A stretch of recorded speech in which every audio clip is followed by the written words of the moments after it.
D'abord, il s'agit de rassembler des entreprises qui sont intéressées, convaincues, motivées par ce développement de cet espace Europe et bassin sud de la Méditerranée.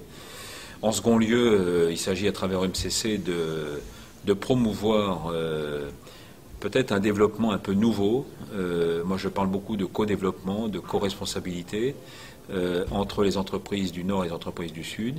Les entreprises du Nord ne sont pas simplement employeuses de main-d'œuvre qui viendraient du Sud, et les employeuses du Sud et les entreprises du Sud, ne seraient pas simplement au fond des sous-traitants des entreprises du Nord. Il s'agit plutôt de développer par ce biais un lobby, de développer un certain nombre d'interventions, notamment auprès des chefs d'État, pour faire en sorte que les projets portés par ces entreprises puissent être relayés sur le plan politique et donnent lieu justement à un certain nombre d'accompagnements, que ce soit d'ailleurs dans le domaine financier, dans le domaine de la formation par exemple, dans le domaine des transferts de technologie. Bref, il y a beaucoup de sujets sur lesquels il est important que les entreprises s'expriment et surtout qu'elles soient entendues et relayées par les pouvoirs politiques.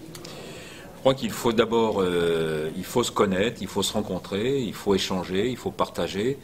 À travers IPMED et le MCC, c'est un lieu sans doute privilégié pour organiser ce type de rencontre.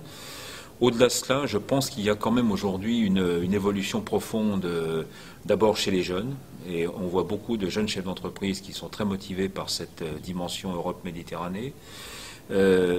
J'ajouterais pour ma part que moi, il m'apparaît aujourd'hui que dans un monde qu'on voudrait parfois un peu monolithique, je crois, moi, beaucoup plus à un monde constitué, un monde multipolaire en quelque sorte, constitué de sous-ensembles mondiaux. Alors on parle beaucoup du Mercosur, on parle de l'ALENA, on parle de l'ASEAN. Je trouve que la pertinence de cette région Europe et bassin sud de la Méditerranée présente là aussi un intérêt majeur.